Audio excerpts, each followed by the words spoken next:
Et cette semaine, Lyon, c'est la capitale mondiale du web. Et ouais, c'est parti, 2 conférences du WW 2012. Les gens sont en train de s'inscrire, les conférences un peu partout dans tous les salons. Donc là, on va parler du web, des technos, les machins, les trucs, les normes, ce qui va arriver, le web de demain, les nouvelles normes autour du web sémantique. Enfin, il y a plein de choses, plein de sessions, vous irez voir, aussi autour de l'éducation. Et de l'autre côté, là-bas, on va parler CIUN, l'enseignement dans les universités. Et au milieu, il y a le salon du numérique, donc je vous invite à aller visiter tout ça. Lyon, capitale mondiale du web, c'est parti. Allez hop.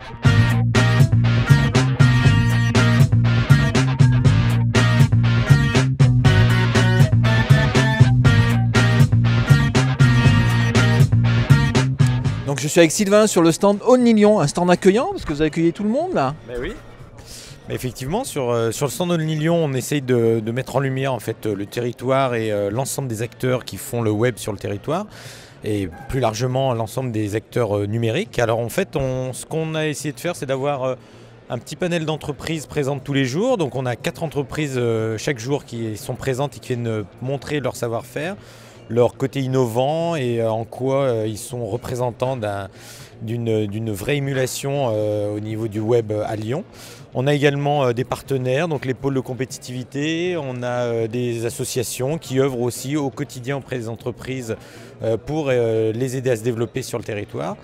Voilà, et puis on essaie d'accueillir un maximum de personnes sur notre stand, c'est pour ça qu'on l'a voulu ouvert, on l'a voulu interactif, on l'a voulu démonstratif avec des maquettes, alors que vous irez peut-être voir tout à l'heure, des maquettes tactiles qui présentent de manière géolocalisée tous les acteurs web du territoire.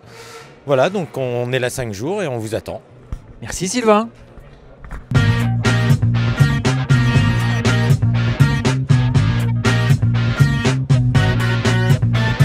Bon, je suis avec mon gars Fabien et mon gars Hervé, mais le badge du bon côté qu'on voit qui est voilà. Donc Snowcube. Snowcube. Et vous présentez Tweedy sur Snowcube dans le stand du Grand Lyon, dans l'espace numérique. Alors c'est quoi Snowcube? C'est nouveau ça? Oui, Snowcube c'est... Oui, pardon. Eh ben oui, Snowcube c'est une nouvelle société, jeune entreprise. On développe des applications et notamment un nouveau service qui s'appelle Tweedy pour le partage de la 3D sur le web. Le partage de la 3D sur le web. Hervé, tu peux me faire une petite démo et expliquer un peu le concept? Oui. Alors, le principe du partage de la 3D sur le web, concrètement, ça consiste à donner un outil aux infographistes 3D, aux professionnels qui utilisent la 3D, pour uploader leurs objets 3D au format Collada, pour être précis, sur le cloud. C'est-à-dire, on est hébergé chez Amazon, aujourd'hui S3, et de proposer un player Flash pour les navigateurs, et puis à terme un player mobile, pour visualiser, interagir avec la forme 3D dans le contexte web. Combien? Alors en Collada on va être technique les gars, il y a combien de polygones qu'on peut mettre dans votre truc? Alors ça c'est très variable, globalement ça permet d'aller assez loin, tout dépend aussi des capacités de la machine, mais on a fait des tests avec des formes assez complexes, notamment issues du monde du jeu vidéo, avec des textures, etc. où il y a beaucoup de polygones, et le rendu est plutôt bon. On peut en mettre beaucoup. Tu peux me faire une petite démo? Oui. Donc là ici on a le site Tweedy sur lequel on fait une petite démo de la bêta en l'état aujourd'hui. Bon, outre expliquer un petit peu le concept, vous avez ici un exemple du player. Vous avez une forme 3D, donc c'est un player flash, un petit peu comme vous auriez un player Vimeo, un player YouTube, vous avez un player Tweedy. Et dedans vous avez une forme interactive que vous pouvez manipuler, passer en plein écran. Voilà, zoomer, dézoomer. Donc là concrètement, vous pouvez imaginer avoir à peu près n'importe quelle forme 3D dans ce type de player là. Voilà un petit peu les différentes possibilités. Donc vous avez du partage en lien direct ou du partage en mode embed, un petit peu comme on le voit là, un embed sur un site web de tout ce qui est le plus classique. J'avais une question à te poser. Il y a une époque, il me semblait que quand moi je tournais, les gens qui étaient sur le même truc, ils voyaient tourner l'objet. Ça marche encore ça? Je me suis bien expliqué? La partie collaboration temps réel, ouais. Alors c'est quelque chose qui va être ajouté à terme. Aujourd'hui, on est vraiment sur une bêta, donc c'est on va dire de l'early build. On est sur les features classiques simples. On va aller très rapidement vers plusieurs choses. Déjà la protection des droits, c'est-à-dire permettre d'avoir une diffusion privée et de respecter d'autant plus les droits d'auteur. Pour le moment, on reste sur quelque chose de public. Et donc aussi un outillage supplémentaire. On souhaite proposer des services complémentaires, notamment des principes de collaboration en temps réel, donc de la prise de contrôle à distance comme tu l'expliquais, ou également un principe de préchargement de forme dans un catalogue type tablette pour être en support d'une présentation commerciale par exemple. Donc si je vais être un peu provoque, Tweedy c'est le YouTube de la 3D alors? Exactement, c'est exactement ce qu'on vise à faire. C'est des Lyonnais qui ont fait ça hein, les gars. Et voilà. Merci les gars, à bientôt. Merci.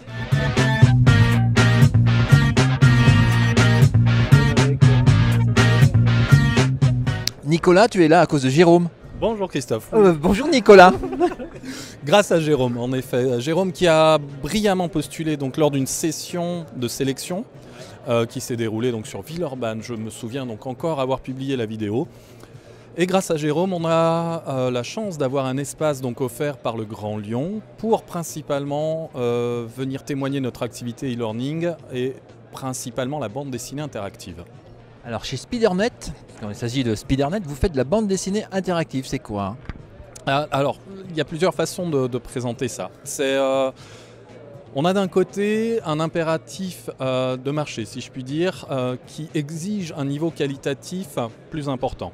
Il faut des environnements un tout petit peu plus immersifs, graphiquement plus soignés que ce qui se pratiquait jusqu'à présent où le volume était aussi quelque part un des impératifs. Il fallait atteindre des objectifs de création. D'un autre côté, il y a les promesses du serious game. Promesses non tenues sur le marché de la formation à proprement parler, simplement parce que l'infrastructure technologique n'est pas encore mûre et parce que les budgets sont stratosphérique, si ce n'est délirant. Donc aujourd'hui, le compromis, et c'est tout simplement nous le fruit de l'évolution de notre activité depuis maintenant des années, c'est d'accentuer donc graphiquement, et pour le coup, on profite évidemment des talents qui sont chez nous, ceux de Gaël en particulier. On a une jeune fille aussi qui vient nous rejoindre prochainement, Marine, pour renforcer l'aspect immersif, interactif, multimédia, mais en empruntant donc au code graphique, on va dire, plus traditionnel. On a appelé ça bande dessinée interactive pour simplement rebondir aussi sur les travaux que Jérôme avait effectués en termes de veille autour des usages de la bande dessinée sur le web. Donc ici vous faites des petites démos, des contacts, des prises de contact. Il s'agit, oui, effectivement, donc on a eu cette chance de pouvoir être présent et de témoigner donc d'un des recours au web en entreprise pour la formation en particulier et on espère évidemment avoir un maximum de contacts alors pour échanger tout simplement parce qu'il y a énormément de monde ici dont on ne partage pas l'activité au sens strict du terme, c'est pas un salon dédié à la formation ou à l'e-learning, donc là il y a une vraie curiosité d'apprentissage ou en tout cas d'identification aussi des solutions présentes et puis après prendre des contacts avec des visiteurs, c'est une question de notoriété, d'image, et puis d'opportunités. Si, il y a une partie du salon là-bas, c'est enseignement dans les numériques dans les universités. Oui. Donc tu auras tous les responsables d'enseignement dans les universités qui vont défiler. Oui, j'ai vu. Il y a Microsoft Éducation juste en face par exemple. Oui, il y a des représentants effectivement. Bon, t'es content d'être là alors? Très heureux et merci aussi Christophe. Il y a une petite boîte de Lyonnais qui sont là. Merci. À la prochaine. À bientôt.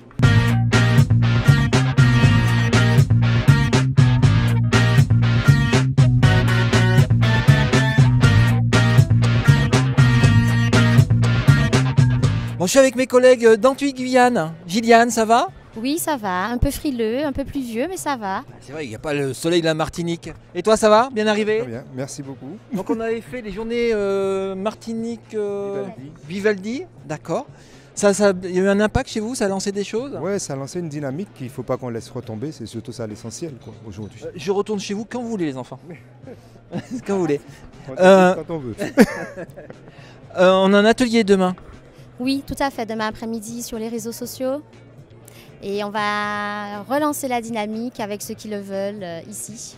J'aimerais bien qu'on relance aussi l'idée de refaire, il faudrait que tu viennes, au mois de décembre un barcamp sur les réseaux sociaux et qu'on continue ça, qu'on poursuive ça, cette action, parce que j'ai trouvé ça assez sympa. Oui, il y a les TIS 2013, 2012. Alors TIS 2012 c'est chez moi. Ah oui c'est vrai, on pourrait faire ça pendant ce moment-là. Ça peut être une bonne idée. Oh bah attends, je vais réfléchir à ça, c'est une bonne idée. Merci Gilliane. Bon alors bon salon, bon congrès, bonne conférence, il y a plein de stands à voir, il y a plein de choses à voir. Merci beaucoup. Je suis désolé pour le temps, on fera mieux la prochaine fois.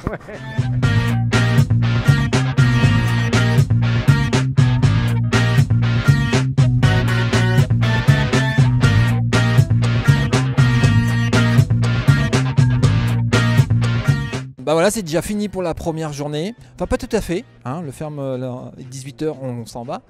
Sauf que à 20h j'organise un off, donc c'est des événements qui se déroulent à côté. Le off est ouvert à tout le monde, donc vous pouvez venir à la bibliothèque universitaire sur le campus de la Doua et on va réfléchir à nos usages internet. Et demain matin à 8h je reviens ici pour vous dire un peu tout ce qui se passe sur cette semaine Lyon Capitale du Web. À demain.